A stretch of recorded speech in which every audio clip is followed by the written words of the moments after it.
superstar in green and white. He sacrificed the body. Scoring it. Knocked away.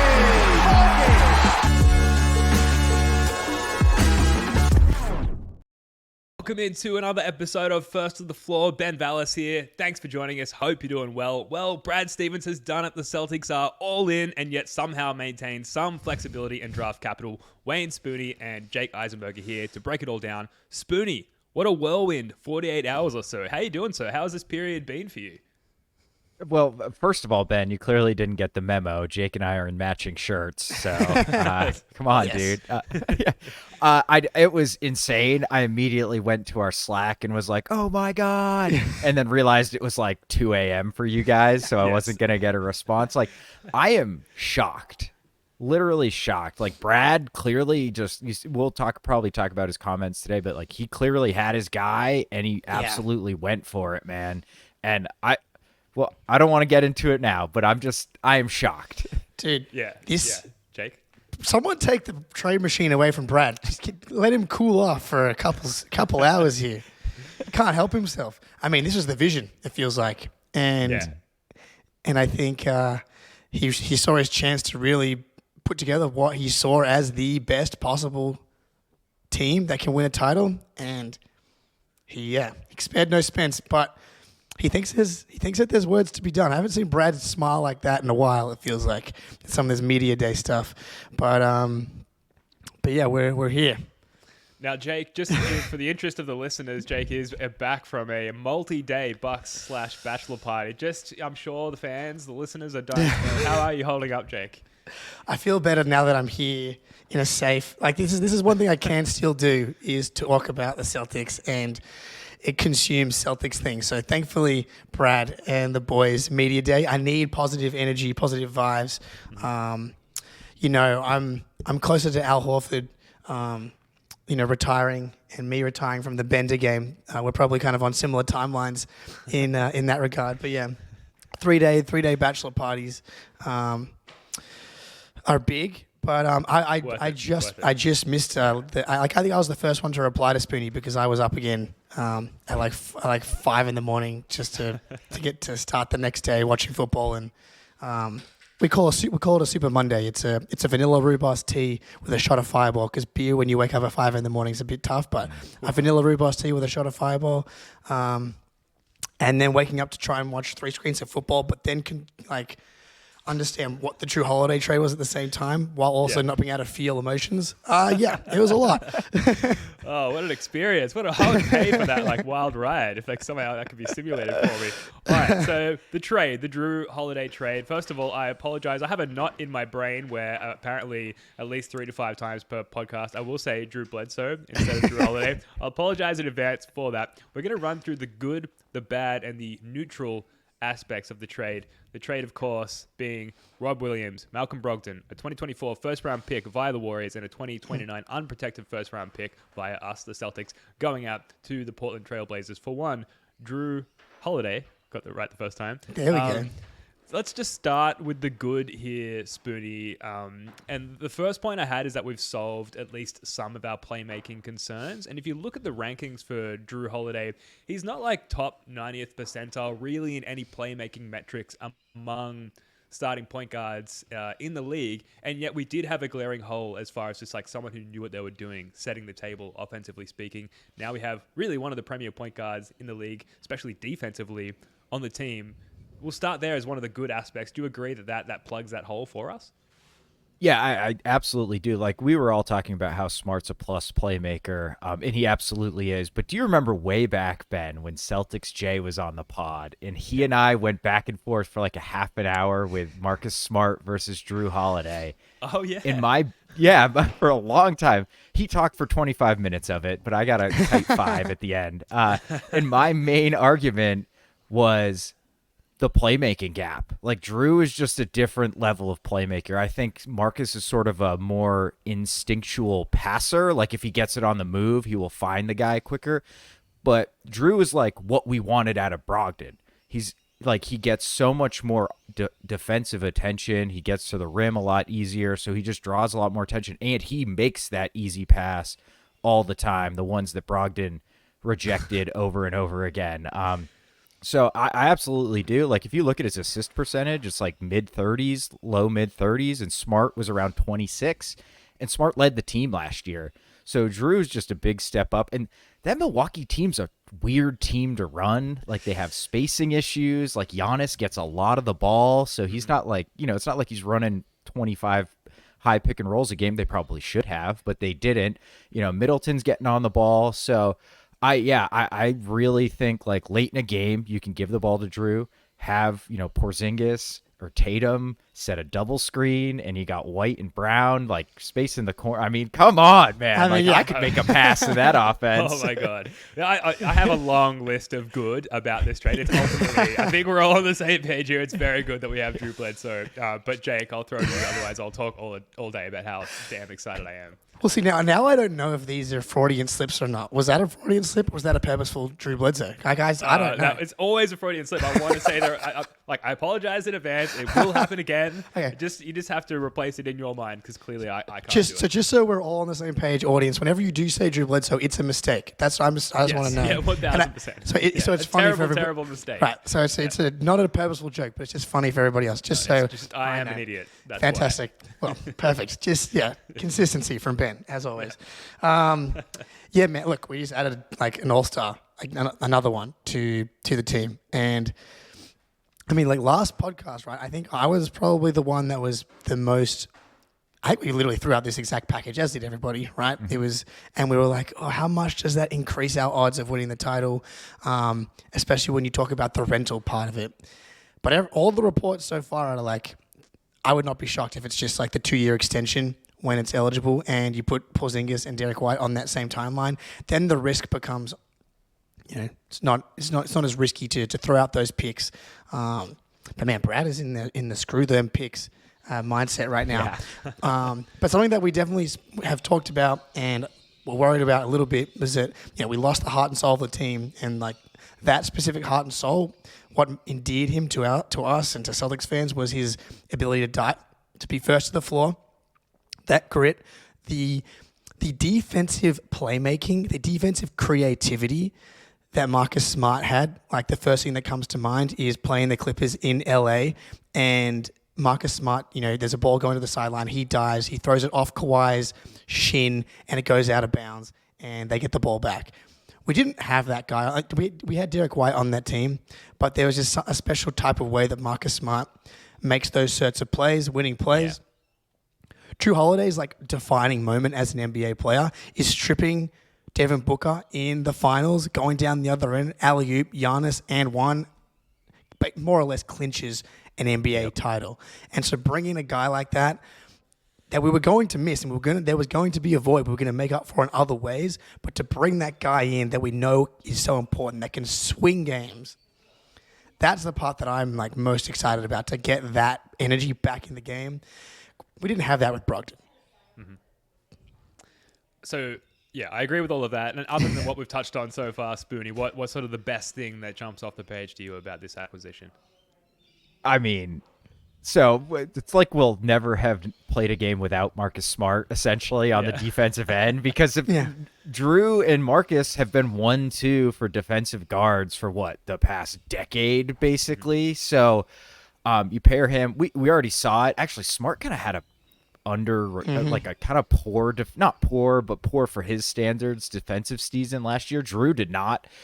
So him with White, he's got the size, he's got the switchability. I can't wait to watch him defend Giannis. That's going to be absolutely awesome. But I think it's really just his versatility on both ends. Like, he's money on catch and shoot threes. He's a solid pick and roll ball handler, 80th percentile.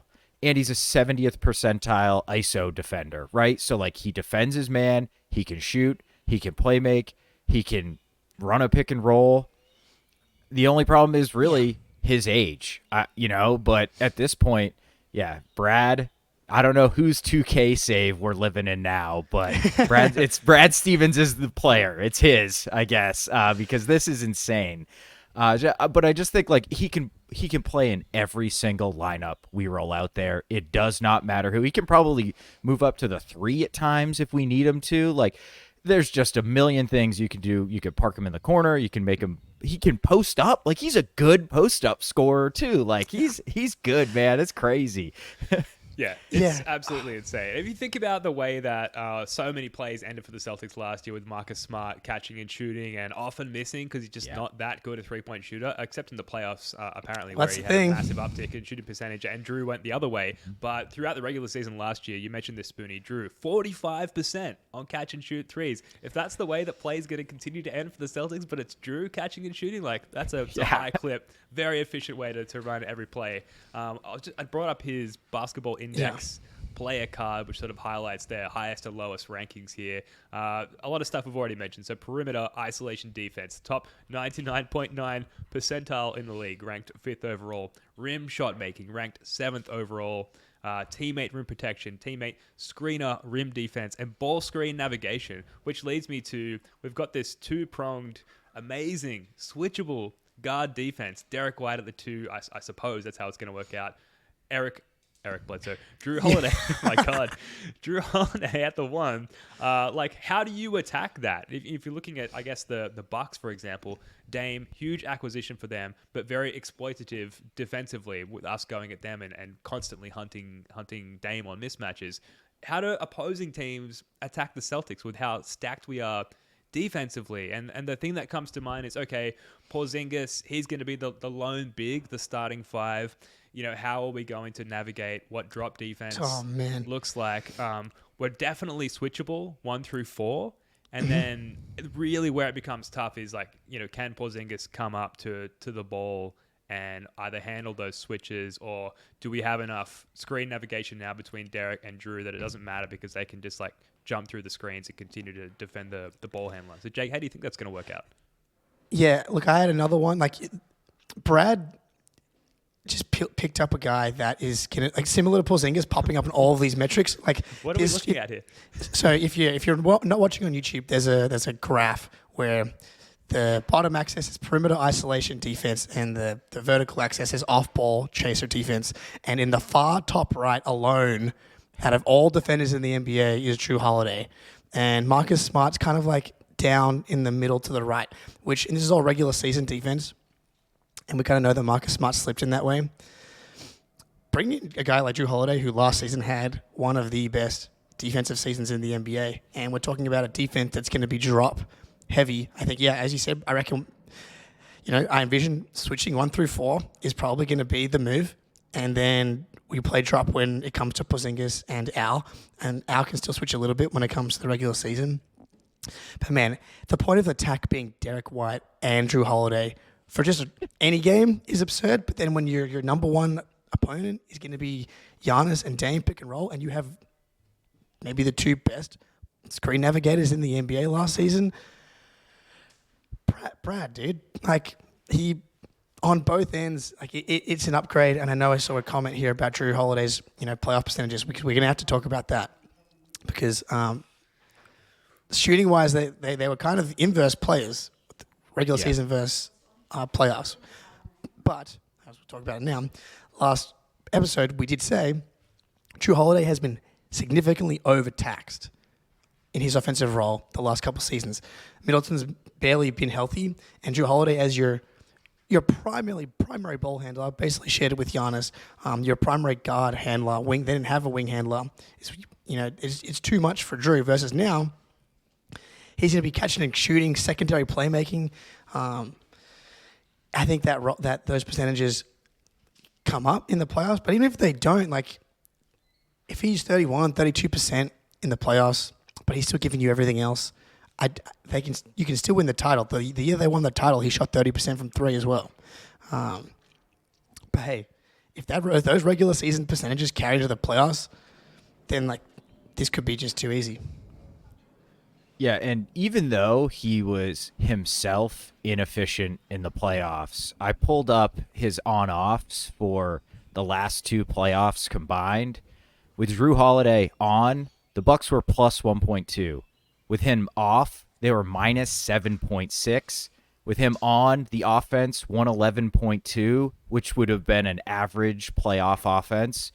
And with him off the court, 96, which would have been by far the worst playoff offense. So those are offensive ratings and net ratings. And so even though he himself was inefficient, it just goes to his wild, diverse skill set offensively, even that the offense was still humming when he was out there a lot because of him. So if he just hits some shots and we're getting that crazy skill set, like, dude, it's going to be a problem. Yeah. Yeah. Go ahead, Ben. Well, you go. I'm going to move on. So if you've got Okay. Last bit. I was just going to say, like, I think it's easy for everybody to, like, shooting's so important in the NBA, and it's so easy to cling to 3-point percentage in the playoffs, 3-point percentage here, when really Marcus Smart's 3-point percentage was never going to tell the story about the type of player he was, the type of impact he has on a night-to-night basis, how much he impacts winning, and Jrue Holiday. I mean, Brad has put together a bunch of guys that just like grade out really, really well on all the impact metrics. And Derek White, Jason Tatum, Jrue Holiday, even Porzingis last season, but specifically D. White, Jrue, and Tatum, like when they're missing shots, I do not worry about their impact on the game because they can do so many things on both ends that like it doesn't matter. And I think that's an important thing to note as well. Yeah, absolutely. I mean, he's a net positive. Like, he's a known, even by the most casual fan, he's a known net positive league-wide. He's a massive positive attribute to have on one's team. And we'll get to the negative. We'll get to the sad farewells of the outgoing players, which are, particularly in Rob Williams' case, is the primary negative there. But there's still so many more positives to get to. And, a lot of the gripes about this trade is that we have lost some of our depth, and there's still time left in the offseason to rebuild some of that. And we've got plenty of draft capital. We've got the Grant TPE that we could use for some sort of maneuverability there. But where we do have depth is with our stars. We have star depth. And when Porzingis was acquired, we talked about who were the best winners, who were the major winners from that acquisition. And it was really the Jays, in that the court would be so much more opened up for them to maneuver and do what they do, without opposing defenses being able to collapse in the paint because they have to stay true and defend Kristaps Porzingis. Now we add additional star depth. And with our starting 5 or even top 6 on the court, like, who do you help off of? Yeah. Who do you help off of to go and throw 2 at Jason Tatum? And then if you do, the playmaking opportunities for Tatum or Brown or whoever is holding the ball for Jrue Holiday are just like exponentially better. So our stars are a winner. And if Porzingis is injured, if Tatum is injured for a period of time, like, you can still roll out multiple stars. And so that star depth, despite our lack of like overall depth, is still huge in terms of putting a winning lineup on the court and increasing your chances of winning game to game throughout the regular season. So we do have a sneaky level of depth there. There's 3 All-Stars on this team, literally from the most recent season. It is... Yeah. I know. And by the way, Porzingis was also an All-Star like not that long ago. So it's just like the ceiling of this team is crazy.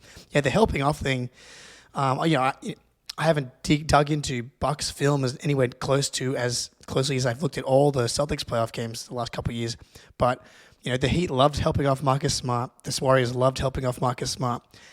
I do wonder, when I go back and look, like, how comfortable, because that's almost more important than the percentages. Marcus Smart gets to shoot 33, 34, 35% on wide open threes in the playoffs because you have to pick your poison when it comes to the Jays. Going to have to go back and look at it. But from my recollection, which my recollection is slightly less powerful than it usually is, but I remember Jrue Holiday taking a lot of contested threes, a lot of tough shots. Yeah. When it should be a lot easier. Like, it should be a lot more open for him now. Yeah, absolutely. You know who? Go ahead, Speedy. Sorry. We're just going to go all day. I was going to say, yeah, I know. I'll be really quick. You know who they're going to help off of? Is Derek White, and he's going to eat, dude. He's going to feast. He's the only guy who's not an all-star, and he's like, okay, you're going to help off Derek White? Great, perfect. Yes. Yeah, or like Jaylen Brown's 3-point shooting, that had a downturn last year. Okay, maybe we're looking at that statistic, that short-term statistic, maybe we'll help off Jaylen Brown. Well, if there's one thing that's going to be the impetus for an uptick, a recovery in his 3-point shooting percentage, it's teams helping off Jaylen Brown. So I hope for dear life that teams decide to help off All NBA player Jaylen Brown. That would be amazing. We're going to keep rolling with the positives here. There's still so much to get to, but first we've got to take a quick break to hear from our sponsor, Fanduel. Snap into action this NFL season with Fanduel, America's #1 sportsbook. Right now, new customers get $200 in bonus bets guaranteed when you place a $5 bet. That's $200 in bonus bets, win or lose. If you've been thinking about joining Fanduel, there's no better time to get in on the action. The app is so easy to use. There's a wide range of betting options, including spreads, player props, over-unders, and more. So visit fanduel.com/Boston and kick off the NFL season. Fanduel, official partner of the NFL. So I didn't tee you guys up for this, so don't worry if you don't have any NFL odds in front of you, because I would be very excited to just talk about the NBA title odds. The Celtics are now at the top of said odds. I got a very quick one. I bet heavily against the Patriots, against the Saints. Yeah, I think that's over. Sorry for everybody that bet Patriots plus 6.5. It's basketball season. Yeah, it's really basketball season now. After after this trade, but after what the Patriots did, Boston Celtics, you are the Boston team. Yeah, easily. Spoonie, agree? Oh, yeah, absolutely. And the Bruins are terrible right now, and the Red Sox are terrible. So it's our city, man. You know what time it is? It's the Celtics, baby. Yeah. Now, so that we're not here all night, I probably need to start consolidating some of these good points. And guys, if you've got like major good points that I haven't brought up here, like just jump in with them. But I will say we parted ways with a disgruntled player. And if some of the reporting that came out post-trade around Malcolm Brogdon was that he actually post-smart trade had an expectation of a starting role above Derek White. And with that added context, I think for a while we were sort of toing and froing on whether or not the Celtics needed to make this trade, because Malcolm Brogdon, 6th man of the year, incredible outside shooter, like is a guy you want to kind of keep around despite the health concerns. Once that reporting came out, it was like, of course, they had to pull the trigger. And to be able to do so with this kind of acquisition, that's why it's in our good things. That sort of potential thing to mess with the team's chemistry, that's out the door as well with Brogdon gone. And as sad as it was to move away from Time Lord, to move on from Malcolm Brogdon, despite his professionalism, is a hugely important, massively good thing about this trade. So feel free to add to that, or if you want to jump in with your own good thing points, get in there, guys. No, I do think that this is better for chemistry. Like it's very obvious that Brogdon was really pissed off. I hadn't seen anything about that starting job stuff. It's not super surprising that he views himself as better than Derek White. That's just kind of how these guys roll in the NBA, is that they kind of think that they're always better than everybody else. But we'll get Spoonie back here soon.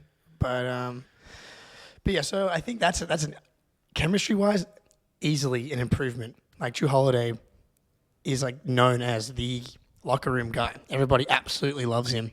And a guy that's already won a title, already done the All-Star thing as recently as last year, probably going to have a chip on his shoulder, like really coming into this season. So chemistry-wise, you send out the one guy that really had the potential to actually cause some chemistry problems as far as like unhappiness with role. I think maybe you could argue Porzingis could feel that way with not enough touches, but I don't think that's going to be a problem.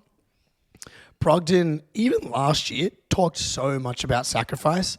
Mm-hmm. And it's like, we kind of get it. Dude, like you're not a starter anymore. You're still playing the exact same amount of minutes as Derek White. You're 6th man of the year. You're on the best team in the Eastern Conference for the regular season pretty much. Like, sacrifice. Sorry, the voice is coming in and out here. We're hanging in there. Sacrifice is like, it's pretty strong for the life and the role that you had last year. Like I think that we were kind of beating a dead horse here when it came to sacrifice and Brogdon. And if you felt that he really deserved like this elevated role when pretty much everybody was on the same page, like there was no reason for you to start again, then yeah, I think it's an obvious chemistry upgrade. I think that we would have been fine anyway. It would have worked itself out. But yeah, like the starting lineup to me is pretty obvious. I've seen some buzz about D. White coming off the bench still. I know that's one guy that's not going to be upset. Like I have way more confidence that D. White's going to be totally fine with whatever role is asked of him. That being said, I know we want to get to the starting five, but the starting five is quite obvious to me. Agreed. Yeah, well, so it's going to be Jrue Holiday. I always have to pause and like calculate saying that name. Jrue Holiday, Derek White, the Jays and Porzingis, right? Like it's Yeah. clear, I think, unless there's any sort of injury concerns. And then Al Horford is your primary backup big off the bench, like your sixth man essentially. Yeah, I don't know if the rotation work. I've seen people calling for Al to start. Yes. I just think that's going to run up too many minutes on him if he's starting at power forward and has to be the primary backup big. I don't know how you keep him down in that like low 20s, high teens if you're doing that to him. So, yeah, I agree. I don't think there's much of a question, but I guess the argument is like KP and Al would just be absurd rim protection and the rebounding. Yeah, I think like you still want to experiment with that every game, probably. Oh, yeah. Like, we want to have that option in the repertoire, in the quiver, going into next season. That double big lineup, like, you know, can we try Porzingis in the roaming role when you come against a team that has, you know, some options to help off, whether it's a PJ Tucker, who I'm just trying to think of the Heat who you can help off, but they don't miss shots when they play against us. So don't help off anybody. Things have changed. Things have changed. But yeah, when it comes to the Bucks, helping off all kinds of guys because they don't have a fourth best player, but fifth starter, I should say. So yeah, I think you experiment with it, but you want to keep both their minutes down. So you want both of those guys definitely below 30, and I mean Al's going to be playing like 4 minutes a minute. Yes. The numbers Please. keep getting lower. Mid-20s, low 20s. We're getting into the teens now. Yeah, I mean, Luke Cornett, his name's been thrown around a lot recently. Like, he's going to get added minutes. He's definitely a winner coming out of this trade. Peyton Pritchard as well. He's going to see an uptick in minutes. Do we have a lot of confidence? Like, we're PP celebrators here on this podcast, but now that it's like basically set in stone that he's going to get solid minutes as the primary backup point guard / the only backup point guard. Maybe Delano Banton is also a winner as well. Are you guys like happy with that, or are the defensive issues a little too glaring for you? I mean, we are. Look, firstly, PP enthusiasts across the board here. That's just want to make sure we're all on the same page there. But is he going to play that much more before this trade? I guess like he's still the third guard. Maybe the fact that Jrue and Derek are starting, that maybe his minutes go up a little bit, but he's still the third guard. They're probably going to stagger out Derek and Jrue quite a bit. I'm not sure I see Pritchard's minutes going up that much. It's the Cornish game hen as it stands today, whose minutes may have gone up the most. Depending on how you feel about Wenyen Gabriel as well. But yes, he's back. He's back. Man, Bus One's going to be empty soon. All these guys are playing. Seriously. Yeah, Everyone's it's going to just be on bus Hauser. too. Yeah. So, Spoonie, no, go ahead. And then hit us with your remaining good points because we've got to move on to the bad. Otherwise, we're going to be here forever. Yeah, sorry I had to drop out. So if I hit one of those that you already talked about, I apologize. But the internet's working much better. I trust Pritchard. I think he'll be fine as a third guard. He's great with Tatum. There's going to be people. He's going to have open shots all day. I do not trust Luke Cornett. Absolutely. At all, but he's fine in the regular season. He can't rebound. It just makes me so mad. You are right. Rebounding is going to be a huge issue. Yeah, Sorry, go ahead. Good points. This is an all-in trade, but not really. Brad still has tons of ammo if he wants to get really crazy. Like, we have all of those seconds. Everyone's saying seconds are more valuable now in the new cap hell that is the new CBA. And ultimately, I think it compresses sort of the ceiling and the floor a little bit. Like, our range of outcomes are a lot narrower. Maybe our ceiling, because healthy Rob Williams is so insanely impactful, is just maybe a slight tick lower. But I think the floor is way higher because Jrue doesn't, he plays, man. Like, that dude plays a lot of games and a lot of minutes. And Brogdon got hurt and it was over. Rob was hurt again. I mean, at some point, it's like it's going to be nice not have to worry about whether Rob Williams is going to be healthy for the playoffs or not. The biggest concern that everybody had for this team was health. And obviously Porzingis is still a big part of that. But 3 of our top 6 guys were really big injury risks, massive injury red flags. Like, as much as we love Rob, every game, it's in the Slack being like, is Rob okay? Oh my God. Is Rob okay? When he limps on a rebound, it's like, oh my God. Yeah. Yeah. Yeah, Every to play. not have to, like, that level of concern for Time Lord, Brogdon, and Porzingis all in one season would have been almost too much to bear. So to have that recede to essentially just one player now is a huge relief. I think we've pretty much touched on everything. A few quick ones. Jrue might already be a top 3 fan favorite. Like, we don't, it's sort of a working title for what this segment should be called, but like the player that you can't wait to see hoist the championship trophy the most. And even though we love the Jays, like, for whatever reason, they have avoided being at the top of this list. Like, it was always Marcus Smart. To see Marcus Smart hoist the championship trophy was like what every Celtics fan wanted the most. Now I think Al Horford is safely at the top there. Derek White is a name that's come up a lot as being like that guy that you just can't wait to see hoist the trophy. And then I think by the end of the season, Jrue Holiday is going to find himself there just because of that tenacity. We had Ben Golliver on the pod recently who sort of put shit on our podcast name. Like, you can't call it first of the floor anymore because you've shipped out everyone with that mentality. And so we get some of that back. Take that, Ben Golliver. Yeah, that's right. Brad's a fan. Come back on. Let's talk again. So Jrue Holiday, I think, is going to endear himself to the fan base on that level as well. So I'm excited for that. And then finally, 2 more things. The Jrue Holiday and Charles Lee connection. Obviously, they were both part of the Milwaukee Bucks last year, bringing that chemistry and experience in playing the Bucks. And obviously the Bucks, different coach, different focal points offensively and defensively with the Dame acquisition, but still there's some knowledge there that I think that'll be really helpful for the Celtics. And then finally, perhaps the best part of this acquisition is this. Schadenfreude. The Sixers. Schadenfreude. The Lakers, Schadenfreude. the Heat, Schadenfreude. Milwaukee Bucks. Schadenfreude. Warriors. Schadenfreude. That's right. The best part is the Schadenfreude. The Miami Heat in particular. I've seen some angry Bucks fans like, why do we do this? Like, we've set into motion a course of actions that now are completely out of our control.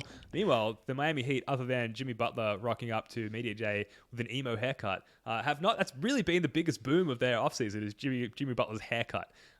Jake, you're the Schadenfreude expert on this show, so talk to us. Tell the fans what it feels like right now to be a Celtics fan in the wake of the Heat fans' despair.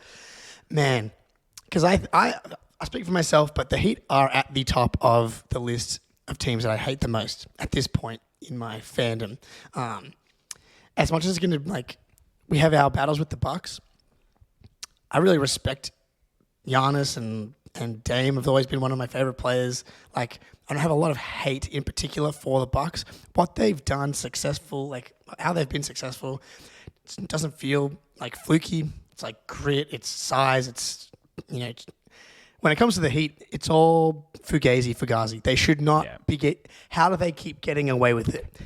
And the buck has stopped. Please, Lord, have it stopped, because I'm still don't want to see those guys in round 2. Let's be honest.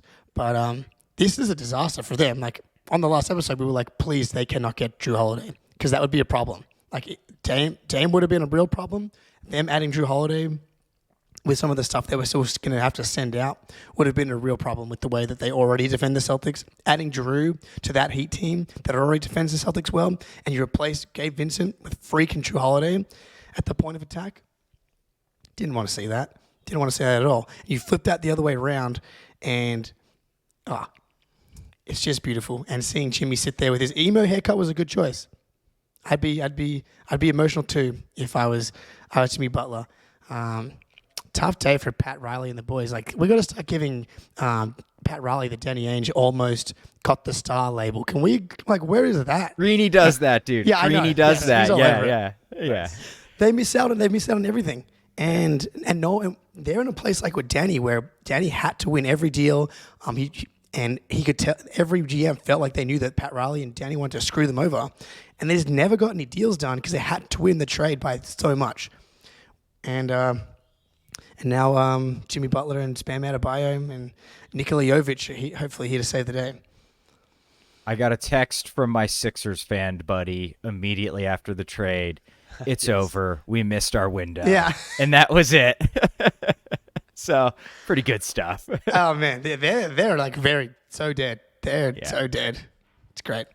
We do need to pause and just acknowledge the fact that Malcolm Brogdon could go to either the Sixers or the Heat. Obviously, they've been hustling the Blazers for various potential point guard acquisitions, and now the third in line option is Malcolm Brogdon. So that could happen. There's a sneaky revenge factor, I guess, from Brogdon's perspective. Like, he obviously was slightly disgruntled by the end of his Celtics tenure there. So for them to take that energy on board, and obviously the talent with Malcolm Brogdon as well, we might have to do some sort of inverse Schadenfreude report if that does happen. Let's get to the bad very quickly on that note.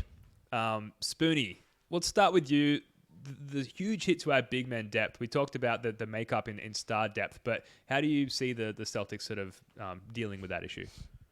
Well, I think it's a clear indication that Tatum is our 4 next year, and some people don't love that. I get it. Puts a little more miles on him. I think the concern for me is rebounding. I don't trust Luke. KP's not a great defensive rebounder. Tatum, I think, is a good rebounder, solid for a 4. Jalen's a good rebounder for a 3. But otherwise, I think that is probably the biggest hole I see with all these trades. And look, your KP rolls his ankle and misses 3 weeks. All of a sudden, Luke Cornett's playing 25 minutes a night, and that doesn't warm my heart particularly. So I wonder if Brad's still in the market for somebody else. But look, Time Lord played 36 games last year. This isn't that different than what we went through all of last season with Blake Griffin's starting games. So we've done it before. We won 57 games with a similar setup if KP does miss time. So it's all going to come down to being healthy for the playoffs, I think. And I think the chances of that are higher without Time Lord on the team. It's very great point, Spoonie, because it's very important to remember the Celtics went 21-4, 21-5 with Al Horford as a starting big man, and then it was Blake Griffin, Noah Vonleh, Luke Cornett. It's kind of the least important position. Like, I'd much rather deal with, like, if I was going to rank the injuries that you can kind of sustain in a regular season and find like a random big man to catch some lobs and do some rebounding, like, that's kind of the easiest thing to feel in the regular season. And then even in the playoffs, you look at some of the best teams, backup bigs. I mean, Miami's backup big was Cody Zeller. Biyombo played a lot of minutes for Phoenix. Yeah, Biyombo, like the backup big for Denver, is escaping me right now, but they didn't really have one because they have Jokic. The Bucks don't really have one. Like, it's kind of Bobby Portis, but he's barely a big man as well. There's plenty of guys out there I think that they can find. Our guy, Neemias Queta, maybe he's the one. Gabriel? Oh, man. I like Gabriel, I think. Yeah, I mean, he got Great like real dimensions NBA player. minutes. Yeah, oh yeah, big time dimensions. And Incredible went to dimensions. high school in New Hampshire, so kind of a local guy. Yeah, Uh-huh. yeah. Okay. So I guess the baddest of the bad, the saddest of the sad, is the outgoing Time Lord, our beloved Robert Williams. Was he, Jake, the best Celtic big since, I don't know, a young Al Horford? So like when Al first arrived in Boston, like as a free agent, Yeah, I guess. or peak Time Lord, like even better. I think you can make the argument. Wow. Well, I'm not sure I could do that to Al, just because Al, like the ability to guard Giannis, Embiid, and then be offensively like that sniper as well. And when you add in the durability part of it as well. But at Time Lord's peak, like there are very few guys in the league that could wreck a game in the way that Time Lord can do it. Yeah. I know when we talked about what we're most excited for going into the season, I was like, healthy Time Lord, box score anomalies for him to have the like 10 points, 16 rebounds, 4 blocks, 3 steals type of game. It's just like the 8-block game against James Harden in the net series. Like the fact that some of the stuff that he was able to do, and that's why he's so tantalizing. That's why we call him the chosen one. Like he definitely has a power in there that we saw at times. I'm, I think, a bit of a shell, just generally, I guess, right now. But I think watching Brad Stevens trade Marcus and the emotion that we all went through as Celtics fans with Marcus getting traded, this has not really hit me. Like, Rob was one of my favorite players to watch, such a unique player. But just, I was grieved for Marcus Smart. Like, and I got Jrue Holiday back as well. So it's like, I love you, Rob, but I already lost like my firstborn son So, Yeah. yeah. Prime Rob is probably the best defensive player since KG on the Celtics. I mean, the problem is he just didn't seem his prime much. I don't know. Al averaged 5 assists a game that like first year season or two he was here, which is absolutely insane for a center. So I don't think he quite got there, but the fact that we can have the conversation and it's close, like, just tells you how damn good he was when he was like truly healthy and clicking. So I'll miss Time Lord, but yeah, I think that's a great way to put it, Jake. It's like we already lost a child, like, who, now it's a grandparent. It's like, okay, this isn't quite as bad. Yeah, we're grizzled and jaded at this point, and I think that clearly the Brad Stevens mentality is if you want to make an omelet, you got to break a few eggs, and unfortunately, Time Lord is one of those eggs, but one of the coolest dudes, I think. Like, kind of like, that's been one of my evaluation metrics, is like, how cool a dude are you?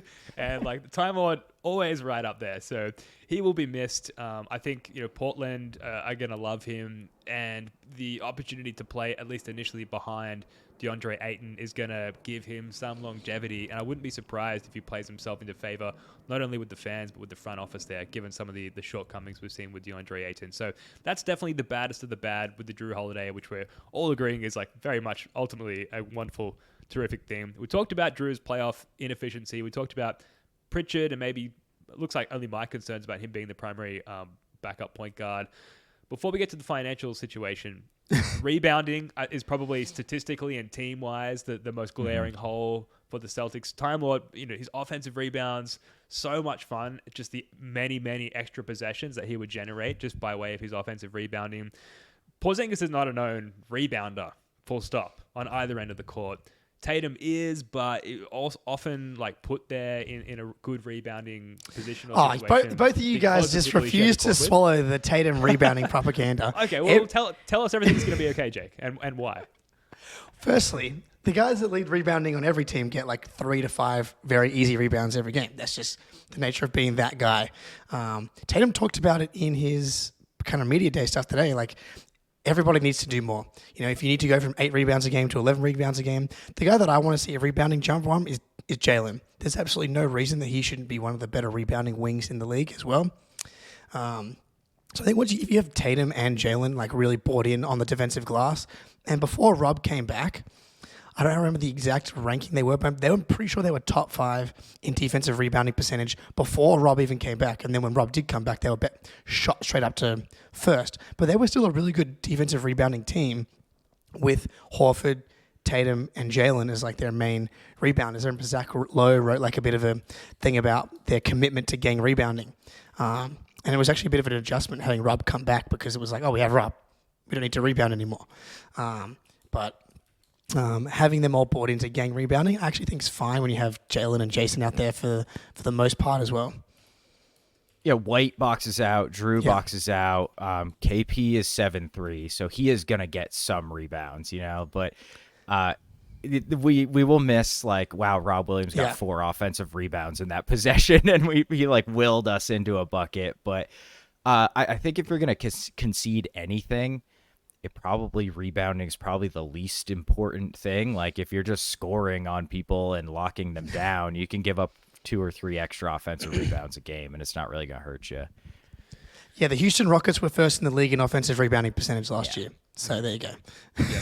Interesting. Very interesting. All right. Clearly, everything is going to be great, and everything is fine. We don't have to worry about rebounding. Aussie Phil, Pritchard. We got Pritchard. He's basically just guard Rob. Yeah. So, Spoonie, I'll go to you here, because this is one of your many sort of fields of expertise. The financial situation. We are now an above second apron team, and we've talked time and time again, throughout the offseason about the constraints that being above that second apron brings upon any team who's in that position. But Jrue Holiday brings with him a meaty contract. He's expiring next year with a player option that I think we decided last pod he likely won't opt into, and it puts the Celtics in a position where they've got to commit yet again more money, another meaty, near max-ish salary to yet another player. So what's your view on the financial situation for the Celtics? So I think ultimately this year, look, what it basically boils down to is don't get the trade machine out, because once you're over the second apron, you cannot take back more salary than you send out. You used to be able to take back 125% of what you're sending out. So like we got to find teams to take money on, which costs additional assets. So we're going to have to overpay in any trade we want. But it will require us to cut money, which is maybe a kind of a blessing in that way. But we're not going to have an MLE for a very long time. And in about 3 years, this tax bill is going to be insane, like hundreds of millions of dollars. So this core probably is not going to stick around for 4 or 5 years. I mean, Jrue's 33, so his window on being like a positive player is probably around that number.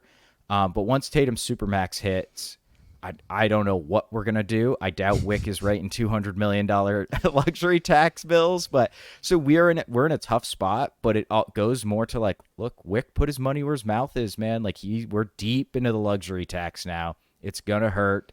But when you can put a team with this much talent together, like he just felt like it was worth it. So I'm glad Brad had the green light to spend and get looking at bargain basement, bargain bin bigs, baby, because that's where we're probably going shopping. Like we got that TPE. I think the odds of us taking full salary back on that are probably pretty low, even though I would love to because it's not my money. But so. And we got to watch out. We're going to have to concede a draft pick if we're over the second apron for 2 more years. So, but that's okay. It doesn't matter. It doesn't matter if you just got to win a title, man, and it all goes away. Well, here's the thing: that the picks aren't frozen yet because the second apron penalties for freezing the picks don't kick into the following year. Just trade them now, Brad. I saw you smirking at the press conference today. Like those picks aren't hanging around. I don't know. If Wick hit a big, like I haven't seen crypto bump up or anything like that lately. I'm not sure what's going on, but maybe all those savings he's been just investing them nice and steadily, compound interesting them, ready for the big tax bill, because the Derek White extension's coming. And before this, I was like, we got to pay him the max, which is going to be what we can offer, which is like $30 million a year, and then all of a sudden we're paying Jrue Holiday also $30 million a year. I don't know what you're going to do, but my guess is this core is this year, next year, and the year after, and then it's just we're back to Jalen, Jason, and whoever fits. Now, I've got to go in a second. I've got to get to a work lunch here in Sydney, so I'll leave it to you guys to finish the pod, but we'll just run through the rest of the bad very quickly, and there's very few remaining points, but just on that financial situation, my advice, and this is me really just like talking to myself, but to Celtics fans in general, like I got stuck into this a little bit with Danger Cart on Twitter yesterday about getting a little caught up in like the future issues there. And as I was writing out like my final reply to him, I had to sort of stop myself and be like, what are you doing? Like we're more poised to win a championship than we really have been since going into the 07-08 season. Like enjoy the present, and that is my like overarching advice and recommendation to you guys and Celtics fans. Is we get so caught up in like what are we going to do in 2 to 5 to whatever years time? Is Jason Tatum going to be a Celtic when he's 32 years old? Like right now he's 25 going on 26, he's entering his prime. We've got by far the best team around him that we've ever had. We've got possibly the best roster, at least top 6 in the entire league.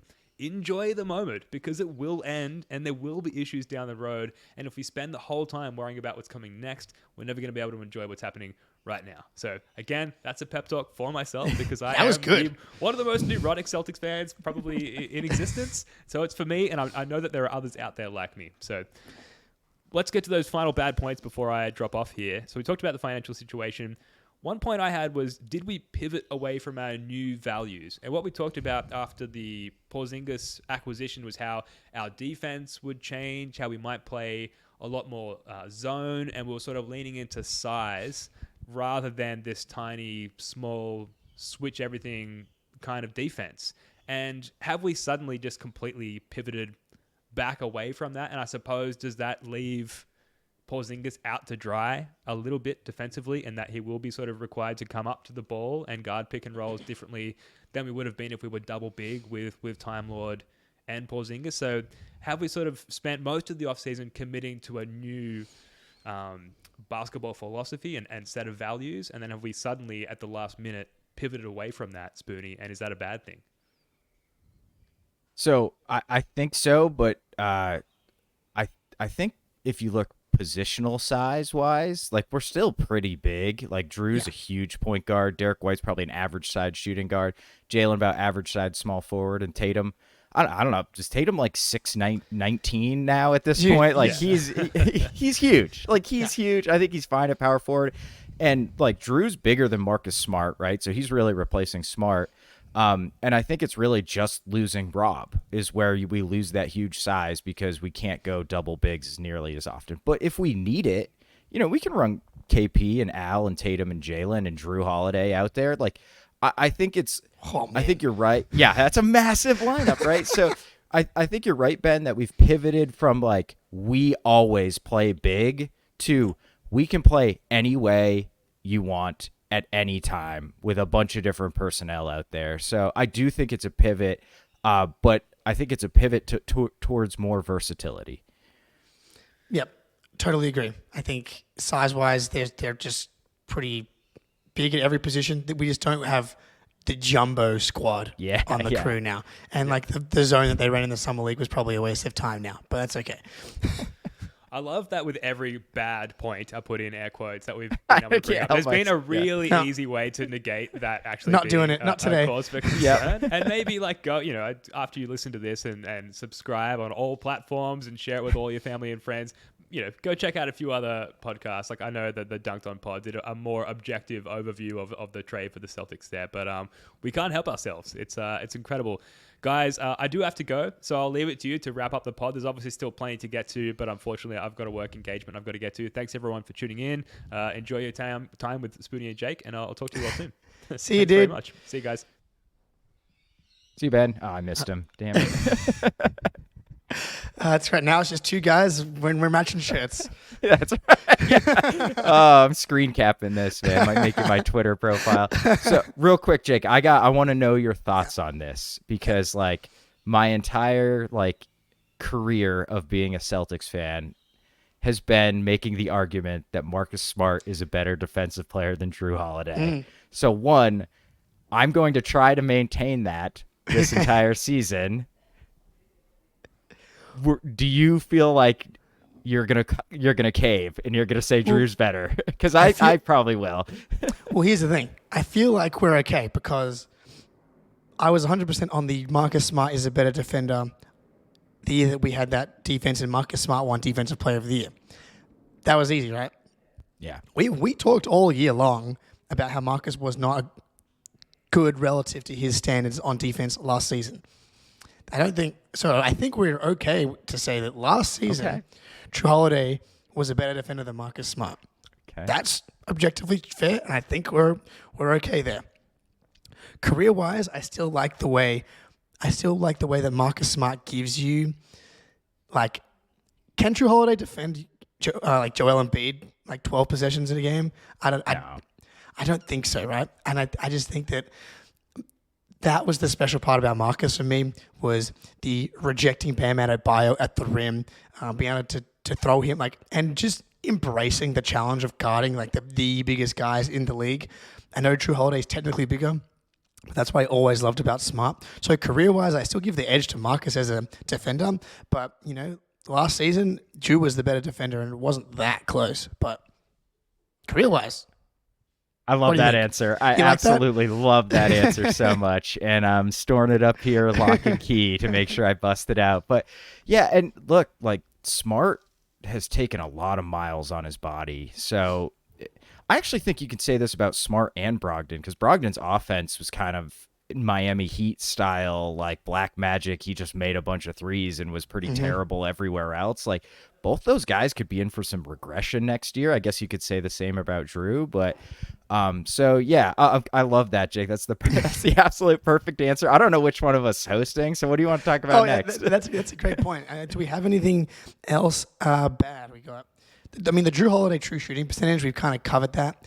Yeah, I feel like, right? I think you can still win the title with the way that he's shot the ball. They literally did it. And there's an argument to be made that in this offense where he's going to be, at best, the third offensive option, probably fourth, surrounded by like more offensive talent, that starts to come up. So, we're going to see it. But yeah, I think that's it for the bad. And we can move on to miscellaneous here. Bill Simmons on the Bill Simmons part, also just the podcast, the game right now. It's great to be in the game, Yes, listening, sir. making podcasts, listening to podcasts. Like it's a great day for podcast consumers. Bill Simmons saying the Jays being the only guys left from the bubble, that definitely hit me kind of hard. I was like, wait, was Pritchard there? No, because his rookie year was the post-bubble year where Yep. everybody Where there was no was fans. Yeah. no fans and everybody had COVID, and we had Tristan Thompson and Daniel Tice playing double bigs. Oh boy. But yeah, he it's kind of crazy, but it's also important to note like that we had the core together for like 7 years. Like it wasn't like this team flipped overnight. Yeah. Like we gave it a real crack with this team, dude. Like what, 4 conference finals. I guess it was time. Is it 5 conference finals? Just Jalen the- rookie, yeah, 1, 2. Yeah, 1, 2, Yeah. bubble. Yeah, it is 5. Yeah, Tatum's got 4. Yeah, Tatum's got 4, right? Which I think is really Yeah. 4 is the right number in that case because Yeah. that IT team was so different. So it's really 4 with that core. Like that's a lot of bites at the apple, the pie. I don't know, at the cherry. There we go. And like we didn't get it done, man. And last year we lost to the 8 seed in the Eastern Conference Finals. Like we all felt like something had to change. I didn't realize it would be this much, but something had to change. Yeah, I mean, the Porzingis deal took us literal months to get over and wrap our heads around. And a lot of that, the talking point for me has been the biggest issue with this Celtics team has been the offense. And you heard a lot today at Media Day, watching the Nuggets. Everybody's clearly on the same page, and that the reason that we have not won the title in the last couple of years has been offense, and it's like not close at all. And the offensive upgrade between Porzingis from Rob to Porzingis, let's just your best kind of 5 guys. As good as Rob's offensive rebounding is, no one's ever going to argue that Rob's a better offensive player than Porzingis. It's a massive offensive upgrade with Porzingis. And as good as Marcus was, Jrue Holiday was he's just a much better offensive player while not sacrificing anything on the defensive end. And like the Nuggets won the title with like the 16th best defense, and being able to get stops here and there in the playoffs. But it was can you get a bucket? And the Celtics just couldn't get a bucket at times the last couple of seasons. And now there's just a lot of bucket getters out there. I'm fascinated to see what our crunch time offense looks like because there are so many different things you could do, so many different guys you can put the ball in their hands. So I think Joe has a lot to figure out. That kind of terrifies me, but trust in Joe, man. Like Brad believes in him, so we got this.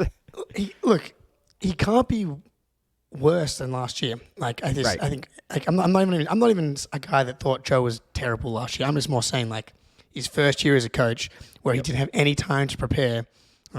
Granted, a lot of his plans went out the window a little bit yesterday, but rookie coach has a staff in place. Players have gotten older. Like I think it would be shocking to me if Joe obviously regresses from a coaching perspective. I thought that would be weird.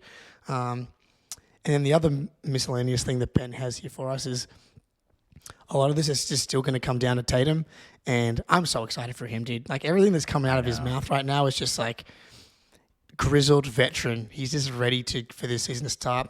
Defensive end, whatever the team needs, take on more. I'm ready for this Tatum season. Dude, he is going to put an all-time Coast Fest in the preseason because he doesn't want to get hurt. Like, he is not going to try at all, which I'm totally fine with. Yes. Go nuts, Jason. But, yeah, why don't we jump into Media Day because Tatum had some awesome quotes today. I've got one from shout-out friend of the program, Jack Simone. Go follow him if you don't because he was tweeting out tons of quotes all day long. And this on his connection with Boston, which made me want to just go out and get in a fight on behalf of Jason Tatum. When I got here, I was 19, fresh out of college. I was starting a new career on a new time. I chose to go to Duke. I didn't choose Boston, but I've spent so many years here. Deuce has grown up here over time more and more. I felt like I'm a part of the city of Boston. I mean, come on, man. mean, yeah. Just win a ring, please. That's all we need. Let us build the statue, please. Yeah. You know, and he's slowly coming into his own as a human, like 25 years old. Like watching the video of him sitting down to his press conference and just kind of joking, being like, I already know what you guys are going to ask me. Do you want me to just to go? Answer, yeah. And he just starts talking about Paul Pierce. He's like, I knew the second thing was going to be Jrue. And like that's a big piece of it for him as well, is the mental jump from a leadership perspective. And that's part of the Marcus Smart, Jrue Holiday swap too, is that you get that grit and that leadership from Jrue, but you know, no one's going to mistake this team for Jrue Holiday's team, like you kind of can do with Marcus Smart, who was, you know, here for 9 years, rightly was a leader. And Jrue will be a leader too, but it's going to be Jalen and Jason's team, so that won't change with this trade. On Tatum, the 12 pounds of muscle, which I think, depending on who you talk to, is a good thing or a bad thing. I'm all about it. Like 12 pounds of muscle for a guy that's 6'9". You know, I know I've been talking a lot about muscles lately. I feel like the last couple episodes between the striations and the quadricep teardrop last episode. But a guy that's 6'9", adding 12 pounds of muscle over like the off season, I feel like no one's asked him this specific question, but I'm pretty sure he would have gained about 10 pounds of muscle, like somewhere between 5 and 10 pounds every year that he's been in the league. Yeah. Like even looking at the video of him at the press conference, it doesn't really look that different to me. Like, yeah, maybe there's a little bit of extra size, but when you're that big, it's not that big of a difference. Yeah, I wonder if it's in his base, in his core. Because, you know, he was like, he could definitely use, like, his upper body doesn't, this is like weird. I'm breaking down Jason Tatum's body, but like his like upper half really didn't need it, but he does need to get stronger in the legs. Yeah. It'll help him play the 4 better too. Yeah. Did either of us call out Jason Tatum as the guy who gained the muscle in our media day predictions last time? Yeah, I think I'm pretty one sure of we us. did. It might have been you. I think we said Hauser as well as a good choice for that. But look, I watched the Kevin Hart cold as balls video that Tatum was on, and Tatum's shirtless for that whole video, and he looks pretty much the same to me. Like, very different. I don't know when exactly they filmed that, but it only came out recently. He looks very much the same, but I think adding that extra strength, is a good thing. People think it's going to impact the shooting. We've kind of covered that it's probably just like take 2 less bad shots and you're probably going to come right back up to 37% anyway. What did you think of all of the him talking about the Paul Pierce stuff? I don't know if it's me. It's Paul. That's awesome. I love it. Shout out Pierce for dropping 15 to 20 pounds. That's great.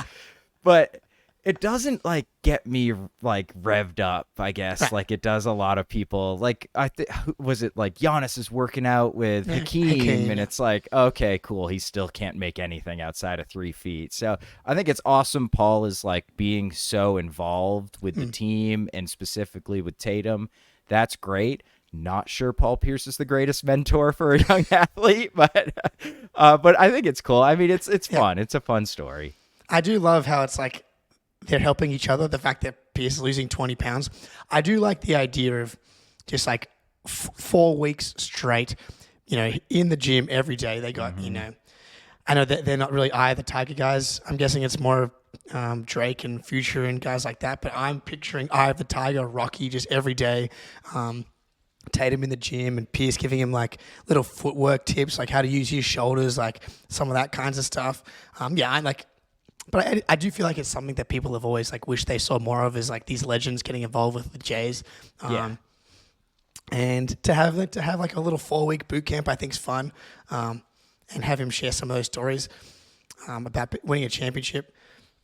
It is funny though. It's like Pierce, like you forget how much injuries and things just and luck just contribute to this kind of stuff. Like the big 3 just only won the one title, and KG hurts his knee, and then that's the reason they don't win another one. They just got lucky that everyone was healthy in that 1 year. And that's all we need is for everything to go right one time. Just one, man. Just one time. It will change the narrative about Tatum's place in the NBA so much if he gets a title, dude. Like, I really think it'll just be him moving up to like that accepted right around that top 5 tier 1A range. Who's your MVP of media day? Because I have one if you don't. Honestly, I haven't had a chance to watch everything yet. So I just watched that Tatum one. So I'm gonna have to go Tatum here. But please, if you give me the recap. Okay, Jordan Walsh. Yeah, I thought you were watch gonna say everything. Watch everything with Walshy. We have picked the correct guy to go all in on for the vibe of First to the Floor here. Jordan Walsh on movies he's been told to watch. This is Jack Simone again. Al told me I have to watch Godfather 1 and 2. Once you get that, you can come talk to me again.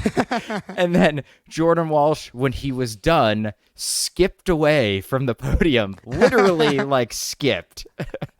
So he has a lot of awesome quotes. He has a great quote about like the difference between college, summer league, and then playing with these guys in pickup games, and like what his role is going to be, how he understands he's not going to play a ton, but he's going to bring it 100% every time he does. So like definitely check out the Walshy stuff. I think easy MVP. Dude is extremely lovable. He's awesome. And like, the fact that he's mentioned that Horford's mentoring him. I love Al, dude. Like, He's the best. I love that it didn't make any sense to trade him, but it's like to have him, it's just to have a guy like that that's willing to take this second round pick, this 19-year-old kid, and like really take him under his wing. Like Al being one of the first like vet guys to come back in the offseason to this facility and straight away take Walshy under his ring. Like, that's awesome. And for Walshy to like really appreciate that, like, man, every word out of Walshy's mouth is like, you can feel the championship culture. You can feel everybody pulling in the right direction. It's like a very thoughtful 19-year-old, and also like really knows how to get the people going, because all he talks about is how everybody just is on the same page to win a championship. So great choice. Cannot wait to go watch all of the Jordan Walsh stuff. Do you have anyone else that you enjoyed? I mean, Derek White was just classic Derek White. The bald head was out there looking beautiful. But, you know, it's D. White. I think Jalen had a great quote about him. And did you see them? They went to the CU Boulder football game. And Jalen's like, friggin' Derek White was drunk by 10 a.m. And I was like, that would be a day, dude. I would love to day drink with Derek White and go to college football game. Tailgating with D. White? Yeah. Oh, man, that's living. But I would just say, like, in general, it seemed like the vibes were extremely, extremely high, and not in just like a media tailored way. Like, you can just tell these dudes know they're part of something special, and they're super excited. Like, it just like beams through in all their interviews. Yeah, it's really interesting. It feels obviously it feels different to last season, obviously with no Ime. I don't know. It feels like Tatum and Jalen, specifically Tatum, feel like they've just embraced the process of relaxed. It's like, look, we want to win a title more than anything, but you can't force this thing. We just have to go out, play defense. We love these new additions. You got to try and make it work, and we get there. It's you just can't force this. I was going to say Porzingis is giving me, from what I saw today, just like Ray Allen vibes. Like, he's not the most eccentric-y dude. Like, he's not going to have these awesome quotes. He's just like, Boston's great, happy to be here. And he's probably going to be the guy that sacrifices, like, of the obviously it's different because Jalen and Jason are already here.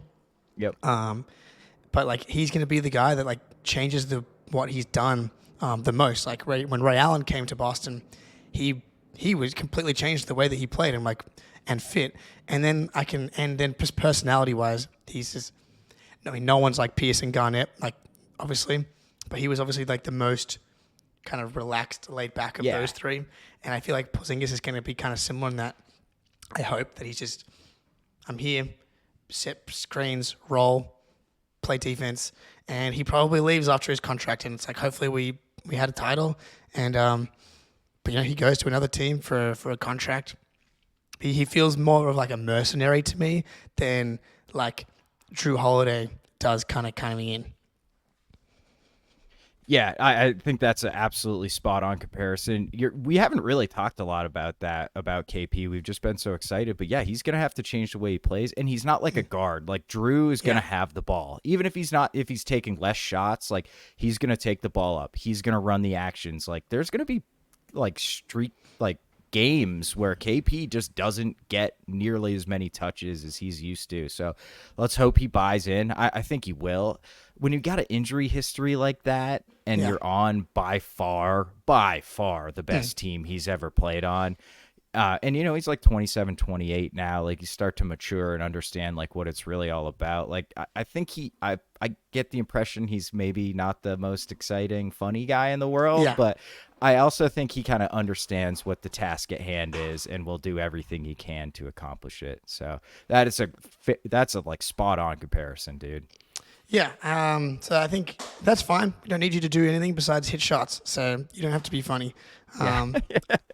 I do like that Jalen like continues to make the defensive identity, like that's clearly a focus of his in particular and everybody, but pretty much since the day that he signed his Supermax, every time he's had the chance to speak, he's talked about the defense, and he posted a defensive highlight reel on his Instagram. Like, if we can get Jalen's best defensive year of his career, that would be awesome. Someone just tell him to like make defensive rebounding a goal of his, and that'll just have like a really big impact on his overall.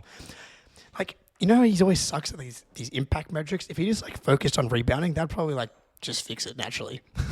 Yeah, I'm actually writing about this. I tweeted out some charts comparing him to Donovan Mitchell, Zach LaVine, and Anthony Edwards. And like, he's great in efficiency. He's probably the best or second best in all the defensive metrics. And then impact, he's clearly last. Yeah. Part of that's like playing without Tatum. That kind of on-off makes it look worse than it is. But yeah, you're right. Like, we just know he's not going to be a playmaker. It's just not. It's too late. It's just not going to happen. So like, dedicate yourself. Be Klay Thompson, where you just like absolutely who can go to the rim.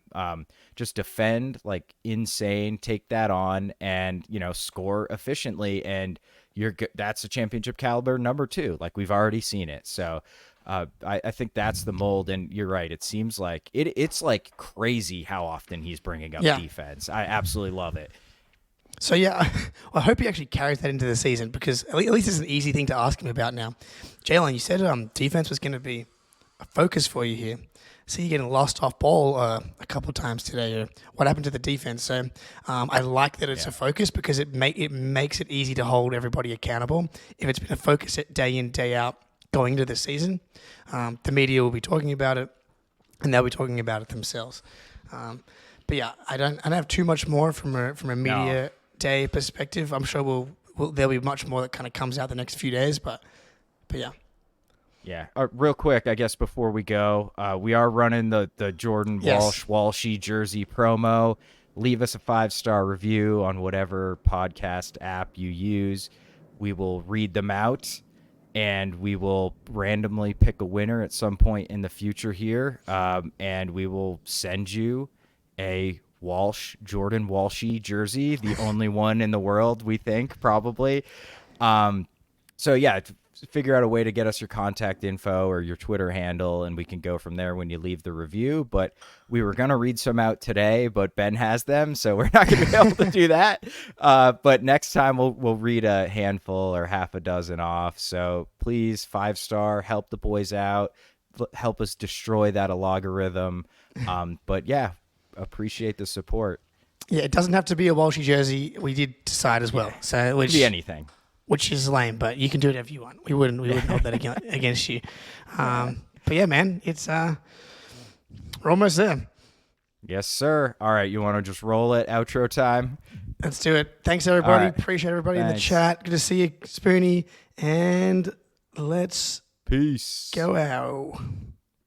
I love the Celtics!